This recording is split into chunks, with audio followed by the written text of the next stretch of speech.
Good morning everyone.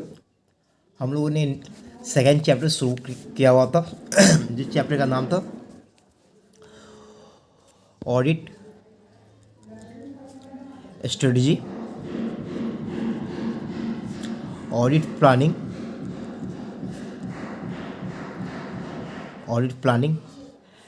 And audit program. Okay, ये हम लोग का टॉपिक का नाम था। क्लियर है? जिस टॉपिक में हम लोगों ने पढ़ा था कि ऑडिट प्लानिंग में क्या क्या इन्वॉल्व्स होते हैं। ठीक है, ऑडिट प्लानिंग में हम लोगों ने क्या पढ़ा था, ऑडिट प्लानिंग में क्या क्या इन्वॉल्व होते हैं। तो इसमें डेवलपिंग ओवरऑल ऑडिट स्टडी देखा हुआ था, यही हम लोगों ने देखा हुआ था। ठीक है, इसके बाद दूसरा पॉइंट हम लोगों ने देखा जाता है डेवलपिंग ऑडिट प्लान। ये हम लोगों ने देखा हुआ था, डेवलपिंग ऑडिट प्लान। यहाँ तक कोई इशू था? कोई इशू नहीं था। ठीक है, इसके बाद हम लोगों ने सेकेंड टॉपिक पढ़ा हुआ था इसी में कि ऑडिट क्या होना चाहिए, इफेक्टिव रूप से होना चाहिए, इफेक्टिवली होना चाहिए। ठीक है, इसको इफेक्टिव बनाने के लिए, ऑडिट को इफेक्टिव बनाने के लिए हम लोग को क्या किया जाता है, ऑडिट को प्लान किया जाता है। ओके, ऑडिट प्लान किया जाता है। ऑडिट प्लान करते वक्त में हम लोग कौन कौन सी बात को कंसिडर करेंगे, उसके लिए प्लान शुड बी कवर्ड, यानी प्लान किस चीज़ को कवर करेगा। ठीक है, तो उसके अंदर हम लोगों ने पॉइंट ये पढ़ा होता, सबसे पहले एक्वायर करेगा क्लाइंट के बिजनेस के यानी क्लाइंट का जो भी बिजनेस है उसके रिगार्डिंग क्या है, नॉलेज ऑफ्ट करेगा। ओके, कि वहाँ पे कौन सा अकाउंटिंग सिस्टम है, यानी कि कौन सा अकाउंटिंग सिस्टम है। ठीक है, एंड वहाँ पे किस हद तक इंटरनल कंट्रोल लगा हुआ है, ये हम लोग का बेसिक पॉइंट था। सेकेंड, कि हम किस हद तक, यानी एक्सपेक्टेड डिग्री ऑफ रिलायंस, यानी किस हद तक हम लोग क्या कर सकते हैं, इंटरनल कंट्रोल पे ट्रस्ट कर सकते हैं। ओके, इंटरनल कंट्रोल पे। ओके, इसके बाद हम लोगों ने थर्ड पॉइंट ये देखा हुआ था कि हम क्या करें, डिटरमाइन करेंगे, किस चीज़ को करें, डिटरमाइन एंड प्रोग्रामिंग करेंगे। प्रोग्रामिंग करें किस चीज़ को, nature, timing and extend. Okay, और उसके बाद क्या कर, लास्ट पॉइंट है कोऑर्डिनेट। क्लियर है? इसमें कोई इशू? चलो बढ़िया है। अब उसके बाद हम लोगों ने क्या पढ़ा होता है, बेनिफिट्स। बेनिफिट्स किस चीज़ का, बेनिफिट्स हम लोगों ने पढ़ा होता है कि ऑडिट प्लान जो हम करने के लिए जाएंगे उसका बेनिफिट्स क्या होगा फाइनेंशियल स्टेटमेंट का। ठीक है, तो सबसे पहले हम लोग ये देखेंगे कि जो भी ऑडिटर ऑडिट करने के जाए वो तो ये देखेगा कि एक बार प्लानिंग अच्छे तरीके से कर रहे हैं तो उसका इफेक्ट पड़ेगा, ये बेनिफिट्स ऑडिटर को मिलेगा कि वो ज़रूरी एरिया पे, यानी इम्पोर्टेंट एरिया पे फोकस कर सकता है। ठीक है, एप्रोप्रिएट अटेंशन दे सकता है। ठीक है, किस पे, इम्पोर्टेंट एरिया पे। दूसरा, जो भी प्रॉब्लम होगा, पोटेंशियल प्रॉब्लम होगा वो टाइमली रूप से क्या होगा, टाइमली रिजॉल्व होगा। ओके, ये हम लोगों ने पढ़ा हुआ था। देन आफ्टर ऑडिट वर्क क्या होगा, इफेक्टिव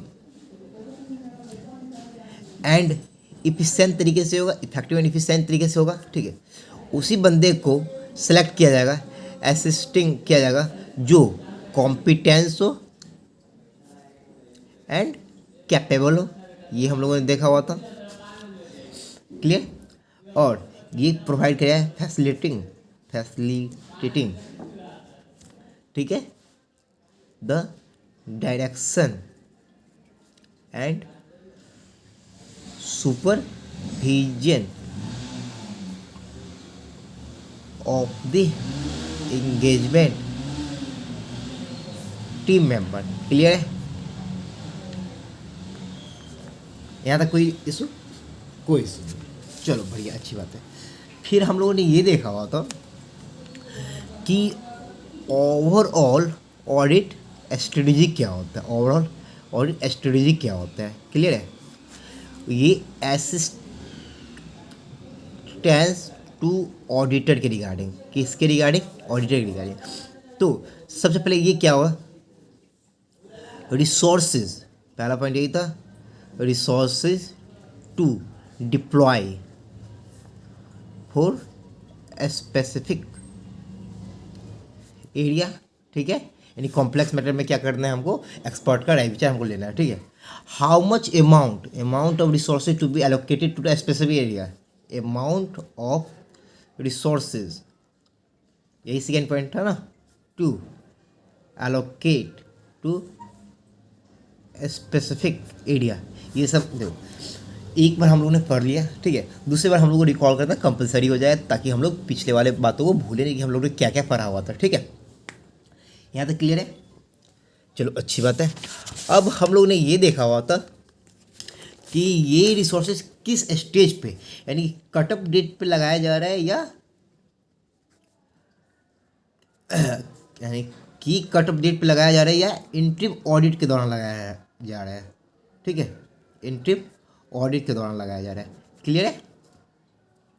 अब एक बार ये रिसोर्सेज को अप्लाई कर दिया गया तो how it should be manage, how such resources are managed, directed and supervised. यहाँ तक क्लियर है, ये हम लोग ये पढ़ा होगा, ठीक है। कोई इशू नहीं है, चलो अच्छी बात है। अब हम लोग क्या करते हैं, असिस्टेंट टू क्या होता है, ऑडिटर पढ़ लिए। अब देखो एस्टेब्लिशिंग करना था हम लोग को, एस्टेब्लिशिंग करना है ना, किस चीज़ का एस्टेब्लिशिंग करना है हम लोग को, ओवरऑल ऑडिट स्ट्रेटजी का, क्लियर है, ठीक है। एक बार डिटरमाइन करने के लिए गए तो सबसे पहले क्या करना है, आइडेंटिफाई दी फीचर्स या characteristics of engagement that define it's scope, clear है। यहाँ तो कोई इशू, पहला पॉइंट ये हम लोग पढ़े थे। दूसरा रिपोर्टिंग ऑब्जेक्टिव के रिगार्डिंग, तीसरा कंसिडर करना है प्रोफेशनल जजमेंट के रिगार्डिंग, फिर हम लोगों ने ये चौथा पॉइंट ये पढ़ा होता, कंसिडर करना है प्रिलिमिनरी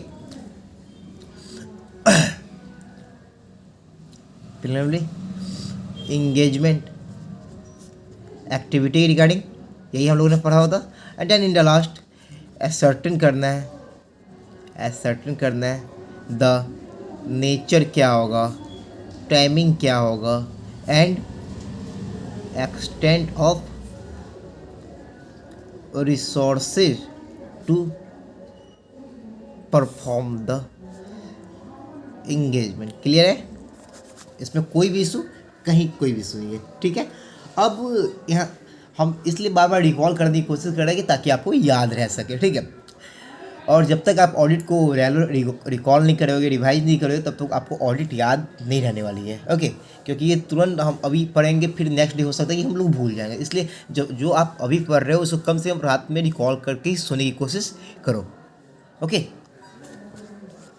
अभी हैंड राइटिंग के ऊपर मत जाना आप लोग, क्योंकि हैंड राइटिंग बहुत ही गंदा भी चल रहा है, ठीक है। इसके बाद हम लोगों ने नेक्स्ट टॉपिक पढ़ा होता है रिलेशनशिप, ठीक है। Relationship between overall audit strategy and audit plan, दोनों क्या होता है, बहुत ही इंटररिलेटेड है, ठीक है। अब हम लोग को क्या है, एक next topic development of audit plan, ठीक है। ये पॉइंट है, इसमें हम लोग क्या पढ़ते हैं, ऐसे 315, इसमें क्या करेगा ऑडिटर, क्या करेगा ना, इसका क्लाइंट के ऑर्गेनाइजेशन का, एंटिटी का क्या इन्फॉर्मेशन ऑफ करेगा, उसके अकॉर्डिंग क्या करेगा ना, उसके रिस्क को आइडेंटिफाई करने की कोशिश करेगा। फिर ऐसे 330 देखते हैं, जिसमें ऑडिटर क्या करेगा, रिस्क के रिगार्डिंग रिस्पॉन्ड करेगा। फिर then after other audit procedure apply करेगा, क्लियर है। इसमें कोई भी इशू, चलो बढ़िया।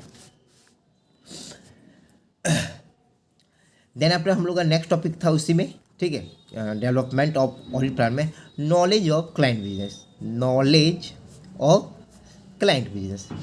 ये नॉलेज लेने के लिए जाएगा क्लाइंट बिजनेस का, तो सबसे पहले ये देखेगा कि वो कौन सा इंडस्ट्री है, रिलेवेंट इंडस्ट्री कौन सा है, रिलेवेंट इंडस्ट्री वो कौन सी है, ठीक है। देन आफ्टर ये चेक करने की कोशिश करेगा कि उसका कौन कौन सा एक्सटर्नल फैक्टर है, एक्सटर्नल फैक्टर कौन सा है, ठीक है। वहाँ पे उस पर कौन सा रेगुलेशन लग रहा है, रेगुलेटर लग रहा है, ठीक है। देन आफ्टर वहाँ पे कौन सा एप्लीकेबल FRF है। यहाँ तक कोई इशू नहीं है, अच्छी बात। यदि इशू है तो आप बता सकते हैं, उसका रिजॉल्व किया जाएगा, okay. Then after nature of entity decide किया जाएगा। नेचर ऑफ एंटिटी डिसाइड किया जाएगा मतलब क्या, इसका ऑपरेशन क्या है, इसका ओनरशिप क्या है, एंड गवर्नेंस स्ट्रक्चर क्या है, टाइप्स ऑफ इन्वेस्टमेंट क्या है, हाउ इट इज़ फाइनेंस कैसे किया जाता है, ठीक है, ये देखा जाएगा, ठीक है। ये कौन सा एप्लीकेबल, यानी कि ये कौन सा एप्लीकेबल अकाउंटिंग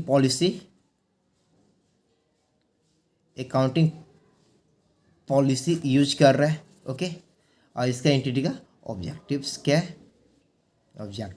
है, ये सब बात को हम लोगों ने कंसिडर किया होता है, क्लियर है। और समय समय पे लास्ट में क्या रिव्यू करता रहेगा, क्या क्या परफॉर्मेंस हो रहा है, क्या क्या परफॉर्मेंस नहीं हो रहा है, ओके। ये हम लोगों ने कल पढ़ा हुआ था, ठीक है। अब हम लोग का नेक्स्ट टॉपिक शुरू होगा, ऑडिट प्लानिंग क्या एक कॉन्टिन्यूस प्रोसेस है, ठीक है। MCQ में गिर सकते हैं, क्या audit planning is a continuous process. Then हम लोग क्या बोलेंगे, yes audit planning is a continuous process, okay. तो सबसे पहले चलते हैं हम लोग ऑडिट प्लानिंग, पहले हेडिंग लिखेंगे हम लोग। हेडिंग क्या है, हेडिंग में हम लोग लिखेंगे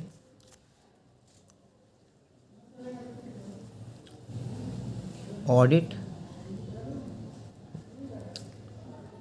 प्लानिंग और continuous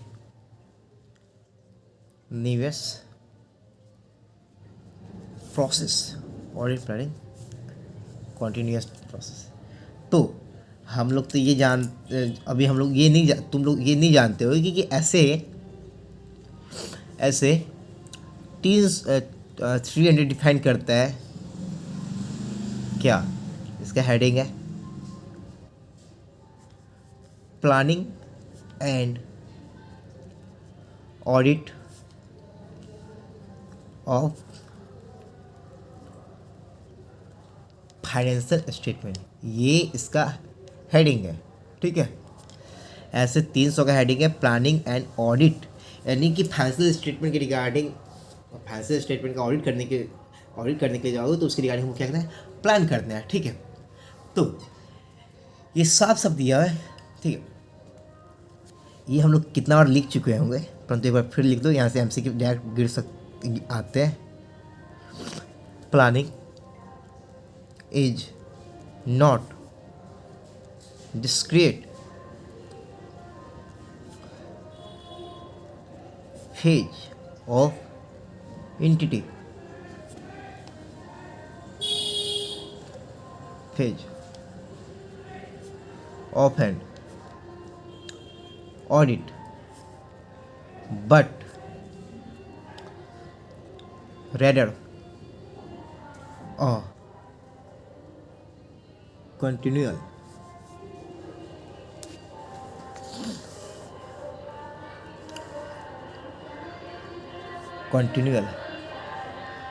and iterative process, and iterative and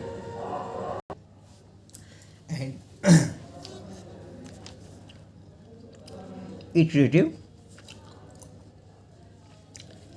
process, okay, that often being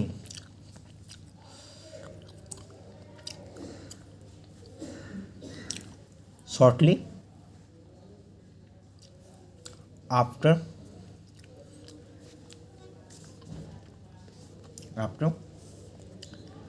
the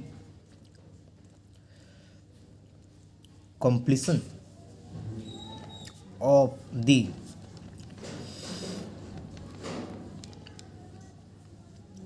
previous audit and continues until the completion of the current audit engagement। देखो हम लोगों ने ये पढ़ा हुआ था हम लोगों ने ये पढ़ा हुआ था कि ऑडिट प्लानिंग किसे कहते हैं, ठीक है। ऑडिट प्लानिंग का बेनिफिट्स क्या क्या होता है ये भी हम लोगों ने पढ़ा हुआ था, ठीक है। अब ये पूछा जा रहा है, तुमसे क्वेश्चन पूछा जा रहा है, क्या audit planning is a continuous process. तो एज पर ऐसे 300 डिफाइन करता है कि planning and audit of the financial statement, ये उसका हेडिंग है, ठीक है। प्लानिंग ये डील करता है, क्या डील करता है, planning is not a discrete phase of an audit, यानी ये नहीं कि किसी एक फेज में होगा, ठीक है, बट रेडर अ कॉन्टिन्यूस और इटरेटिव प्रोसेस, ये बार बार होने वाला प्रोसेस है। ये कब होता है, that often being shortly after the completion of the previous audit. मानो कि हम लोगों ने ये एग्जांपल लिया हुआ था कि ए लिमिटेड का चार्टर अकाउंट कौन है, चार्टर अकाउंट CA अमन है, हम लोग ये एग्जांपल लिया हुआ था, ठीक है। अब CA अमन ए लिमिटेड का वर्क करने के लिए इस साल करेंट ईयर में अपॉइंट हुआ है, किस ईयर में हुआ है, करेंट ईयर में अपॉइंट हुआ है, ठीक है। इसके प्रीवियस ईयर में कोई मान लो कि CA प्रिंस यानी CA प्रिंस अपॉइंट रहा होगा, ठीक है।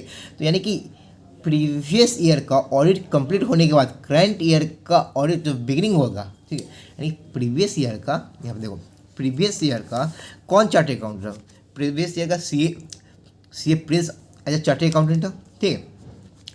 वो अपना काम कंप्लीट कर लिया होगा, इसके बाद ये काम फिर से शुरू हुआ होगा नेक्स्ट ईयर, तो वो काम जो continue after completion of the previous audit until the completion of the current audit engagement, इसी को हम क्या इसके अंतर्गत क्या होते हैं, एज पर ऐसे 300 के और ऑडिट प्लानिंग जो कंटिन्यूस प्रोसेस के अंदर हम लाते हैं, ठीक है। यहाँ पे देखो date operate being shortly after the completion of the previous audit, यानी CA प्रिंस ने प्रीवियस ऑडिट कर लिया एंड कंटिन्यूज और लगातार रहता है until the completion of the current audit engagement, ठीक है, जो कि CA अमन के द्वारा किया गया।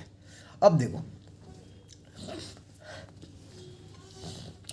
कि इसमें कौन कौन सा मैटर को शामिल किया जाता है, सच मैटर एज, यानी कि सच मैटर एज, इसमें कौन कौन सा मैटर को शामिल किया जाता है। इसमें सबसे पहले एनालिटिकल प्रोसीजर अप्लाई किया जाएगा, एनालिटिकल प्रोसीजर अप्लाइड किया जाएगा। इसका ऐसे है तुमको 500, इसका ऐसे है आपको 520 analytical procedure to be applied as risk assessment procedure. Okay, यहाँ तो कोई इशू नहीं होनी चाहिए, ठीक है। दूसरा डेट आफ्टर अंडरस्टैंड हम करेंगे कि वहाँ पे कौन सा लीगल और कौन सा रेगुलेटरी एप्लीकेबल है उस एंटिटी पे, यानी कि अंडरस्टैंड करेंगे, ऑप्टिन करेंगे जनरल अंडरस्टैंडिंग, ऑप्टिन करेंगे जनरल अंडरस्टैंडिंग, ठीक है। क्या जनरल अंडरस्टैंडिंग ऑप्टिन करेंगे कि एंटिटीज पे, मतलब ऑर्गेनाइजेशन पे कौन सा एप्लीकेबल लीगल और रेगुलेटरी फ्रेमवर्क है, ठीक है, और कौन सा एप्लीकेबल लीगल और रेगुलेटरी फ्रेमवर्क है और उसको कैसे अप्लाई किया जा रहा है। ओके, ये जनरल अंडरस्टैंडिंग लिया है, ठीक है। इसके बाद हम लोग ये डिटरमाइन करेंगे कि मटेरियलिटी लेवल क्या है, ठीक है, मटेरियलिटी लेवल क्या है, डिटरमाइंड मटेरियलिटी। यदि कोई भी केस मटेरियलिटी लेवल क्या है, यदि कोई भी केस जहाँ पे एक्सपर्ट का सजेशन लेने की रिक्वायरमेंट है तो उस केस में भी इस पॉइंट को कंसिडर किया जाएगा। Involvement of expert. ओके, यहाँ तक तो हम लोग ने जाना कि कौन सा मैटर को कंसिडर किया जाता है, कौन सा मैटर को कंसिडर नहीं किया जाता है। ओके, देन आफ्टर ये देखना है हमको अदर रिस्क असेसमेंट प्रोसीजर क्या क्या उसको देखा जाएगा। यहाँ तक कोई भी इशू नहीं चाहिए, ठीक है। अब एक नेक्स्ट टॉपिक है, नेक्स्ट पॉइंट है हम लोगों का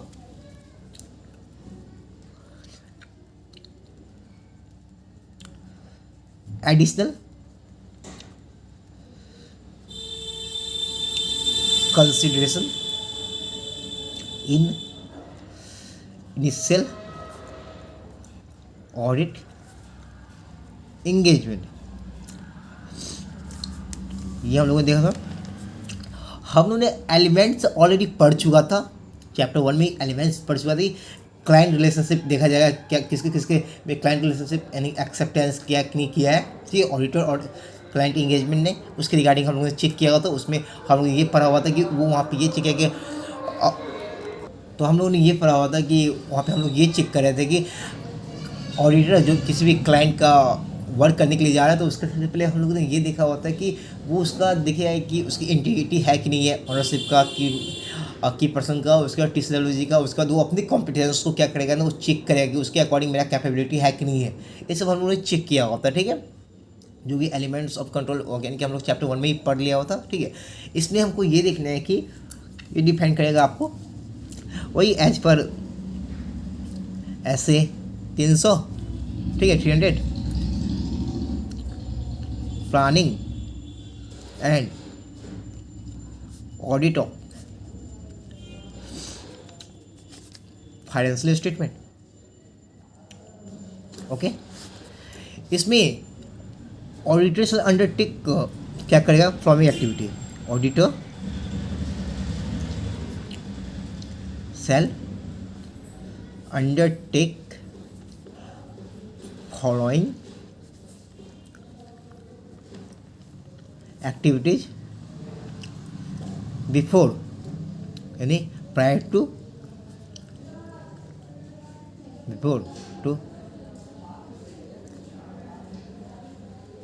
starting and initial audit।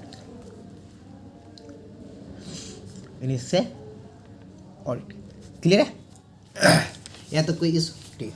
अब देखो कौन कौन चीज़ का ऑडिटर क्या करेगा, अंडरस्टैंड करेगा बिफोर द क्या बोलते हैं, before acceptance the work of the client, ठीक है। क्या करेगा, तो सबसे पहले वो ऐसे सब ऐसे डील किया जाएगा। आप लोग कैसे वो ऐसे 220 के अकॉर्डिंग चेक करेगा regarding the acceptance of the client relationship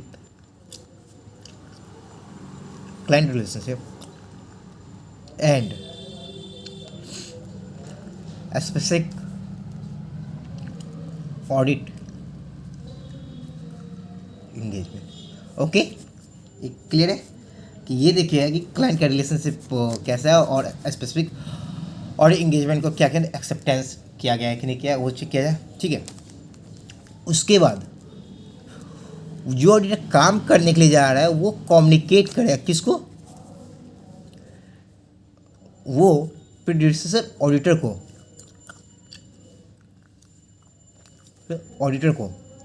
क्या करेगा, वो कम्युनिकेट करेगा। Communicating with predecessor auditor, communicate करेगा प्रीडिसेसर ऑडिटर को वेयर, कहाँ, यहाँ there has been change of auditors in compliance with relevant ethical requirement। ये क्लियर है? देखो, इनिशियल ऑडिट एंगेजमेंट में ऐसे 220 के अकॉर्डिंग क्लाइंट रिलेशनशिप एक्सपीरियंस किया गया कि नहीं किया गया, उसके बाद वो क्या करेगा, प्रोड्यूसर ऑडिटर जो होगा उससे वो कम्युनिकेट करेगा कि कोई चेंजिंग हो तो लॉ में तो नहीं हुआ था ना। ओके, अब नेक्स्ट टॉपिक, यहाँ पे चेक करना है ऑडिटर की रिस्पॉन्सिबिलिटी, यानी कि ऑडिटर की रिस्पॉन्सिबिलिटी क्या है, ऑडिटर्स की रिस्पॉन्सिबिलिटी है क्या, किस चीज़ के रिगार्डिंग, ओवरऑल ऑडिट स्ट्रेटेजी के रिगार्डिंग एंड ऑडिट प्लान के रिगार्डिंग। तो हम लोग को ये देखना है कि ऑडिटर क्या क्या डिस्कस करेगा, ऑडिटर क्या क्या डिस्कस करेगा,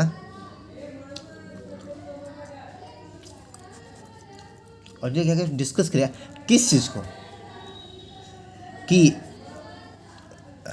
ऑडिटर डिस्कस करेगा elements of planning with entity management. ठीक है, ऑडिटर क्या करेगा, डिस्कस करेगा, ऑडिटर क्या करेगा, यानी कि ए लिमिटेड और सी ए अवन, ठीक है, ये और ये दोनों क्या करेगा, डिस्कस करेगा किसी भी बात को कि हम ऑडिट को ऐसे ऐसे करने के लिए जा रहे हैं, यानी कि आपका वर्क इस तरीके से करने के लिए आ रहा है।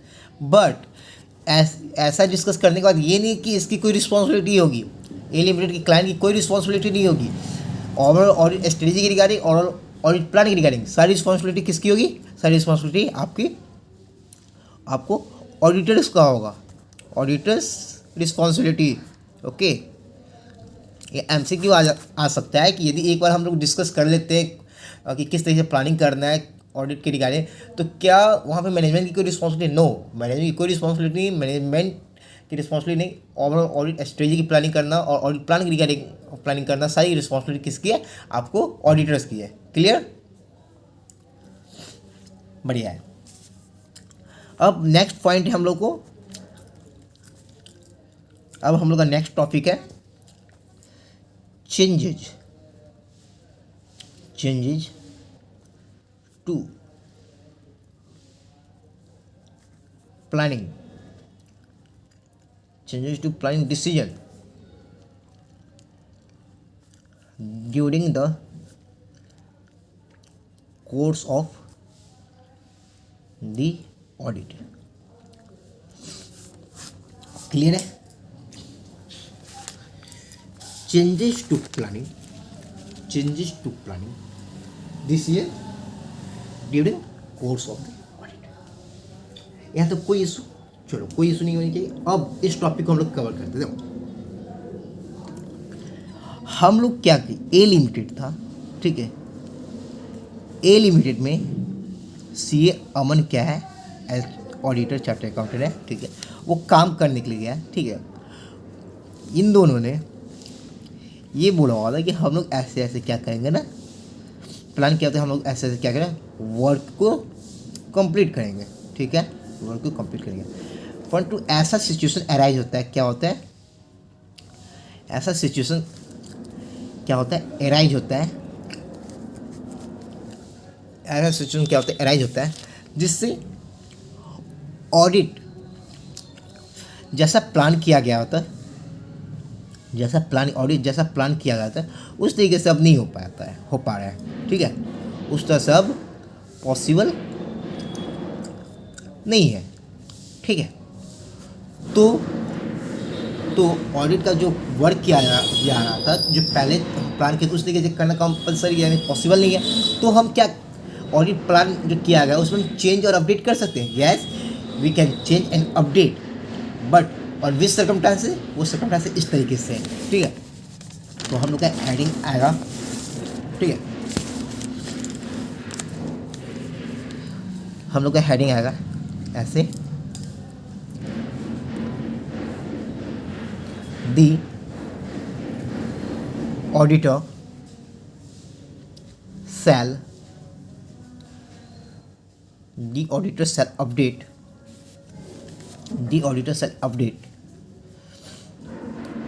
and change overall audit strategy and audit plan as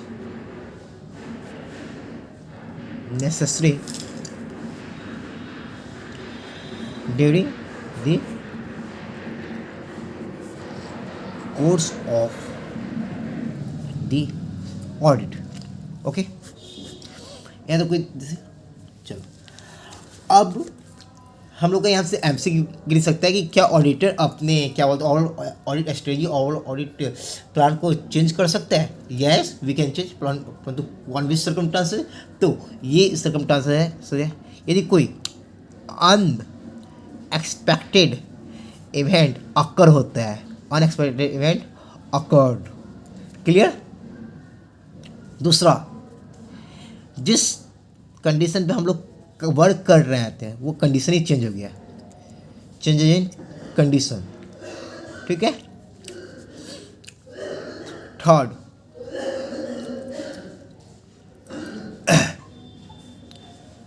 third, the audit evidence obtained from the results of the audit evidence obtained from the results of audit procedure. Okay, लेकिन जो एविडेंस हमको प्राप्त करना था वो एविडेंस हमको प्राप्त नहीं हो पा रहा है, उसके कारण से क्या हो रहा है ना, उस तरह से चेंज किया जा सकता है। थर्ड हो गया। फोर्थ, यदि ऑडिटर को लग रहा है कि नहीं इस सर्कमस्टेंस में हमको क्या करना है कि मॉडिफाई करना overall audit strategy audit plan को, तो उस सर्कमस्टेंस वो चेंज कर सकते हैं। The auditor may need to modify the overall audit strategy and audit plan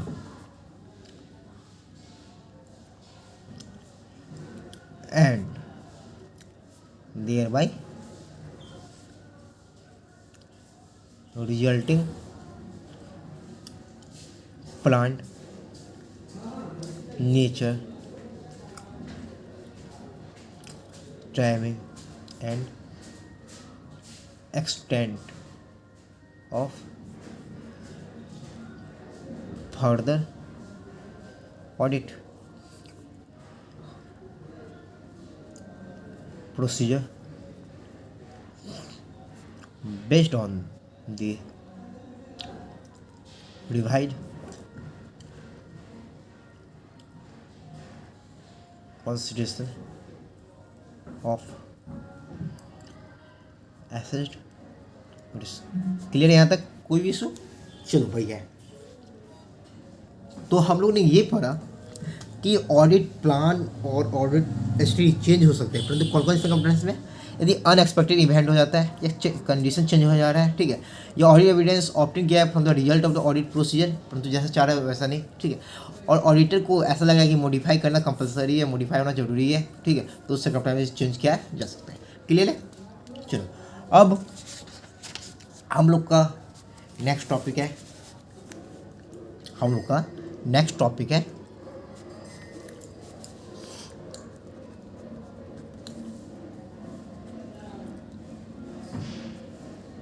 direction, supervision and review. क्या है? Direction, supervision and review. तो इसका सबसे सिंपल सा हेडिंग लिखो, the auditor shall plan the nature, timing and extent of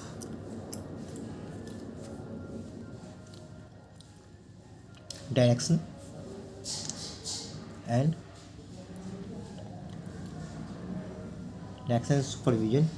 supervision of engagement team and the review of their work। देखो क्या लगेगा, मतलब ऑडिटर क्या करेगा, प्लान करेगा किस चीज़ के रिगार्डिंग, नेचर के regarding, timing regarding, extent of, direction कैसे किया जाएगा, डायरेक्शन प्रोवाइड करेगा and supervision of engagement team. ठीक है, यानी ऑडिटर क्या करेगा, सबसे पहले नेचर क्या है, टाइमिंग क्या है, एक्सटेंट क्या, उसके रिगार्डिंग क्या है, डायरेक्शन एंड सुपरविजन देगा किसको, एंगेजमेंट टीम, यानी कि वो अपने आर्टिकल जो कि वहाँ पे काम करने के लिए गए होंगे उसको, और उसके सारे वर्क को क्या करेगा ना, यानी आर्टिकल के द्वारा किए गए वर्क को क्या करेगा ऑडिटर, यानी सी अमन क्या करेगा, रिव्यू करेगा उस वर्क को। क्लियर है, कोई इशू, रिव्यू करेगा उसके वर्क को। ठीक है, ये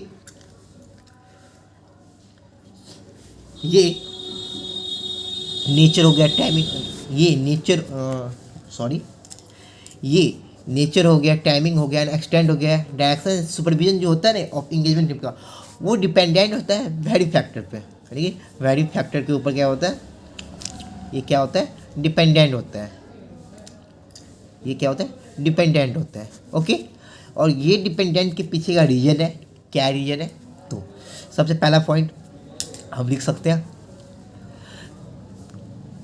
साइज एंड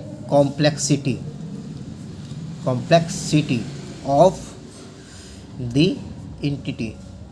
क्लियर है, यानी जितना बड़ा साइज होगा किसी और ऑर्गेनाइजेशन का, जितना कॉम्प्लेक्सिटी होगा किसी की एंटिटी का, तो उतना केयरफुल तरीके से हमको क्या करना, सुपरवाइज करना पड़ेगा और डायरेक्शन प्रोवाइड करना पड़ेगा, रिव्यू करना पड़ेगा सारे वर्क का।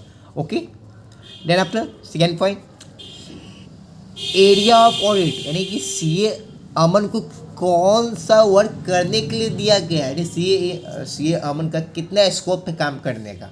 ठीक है, जो कि क्लाइंट बिजनेस के द्वारा प्रोवाइड किया गया है। Third, and the, area of the audit हो गया, एंड डी लास्ट में, the assessed of risk of material miss. Clear है, और ये आइडेंटिफाई करना है कि ये रिस्क ऑफ मटेरियल मिस क्या क्या है। ठीक है, क्लियर। चौथा, इस बात के ऊपर डिपेंड करता है कि कैपेबिलिटीज क्या है, किसकी, टीम मेंबर की कैपेबिलिटीज एंड कॉम्पिटेंस क्या है, capability and competence of the individual team member. Clear, कोई भी इशू, चलो अच्छी बात है। तो सबसे पहले हम लोग ये देखा कि डायरेक्शन सुपरविजन एंड रिव्यू कौन कौन से फैक्टर क्या होते हैं ना, ऑडिटर क्या करेगा, उसके रिगार्डिंग क्या करेगा, प्लान करेगा, नेचर क्या है, टाइमिंग क्या है, एक्सटेंट क्या है, उसको कैसे डायरेक्शन सुपरविजन किया जा सके, किसको एंगेजमेंट टीम को, एंड उसके वर्क को कैसे रिव्यू कर सके। ठीक है, वो कौन कौन से फैक्टर के ऊपर डिपेंड करता है, size and complexity of the entity, किस एरिया का ऑडिट करना है, assess of risk of material misstatement क्या है, और कैपेबिलिटी एंड कॉम्पिटेंस किसका क्या है, इंडिविजुअल टीम मेंबर का क्या है। क्लियर, चलो अच्छी बात है। अब हम लोग का नेक्स्ट टॉपिक है डॉक्यूमेंटेशन। डॉक्यूमेंटेशन क्या है, तो ऑडिटर वही काम को डॉक्यूमेंट करेगा जो काम किया है। तो ऑडिटर कौन कौन सा काम किया हुआ था, ओवरऑल ऑडिट स्ट्रेटेजी क्या था, इसका काम किया हुआ था ना, दी ऑडिट प्लान क्या, इसके रिगार्डिंग वर्क किए हुए थे। ठीक है, और कोई कैंड चेंजेज हो रहे हैं ड्यूरिंग द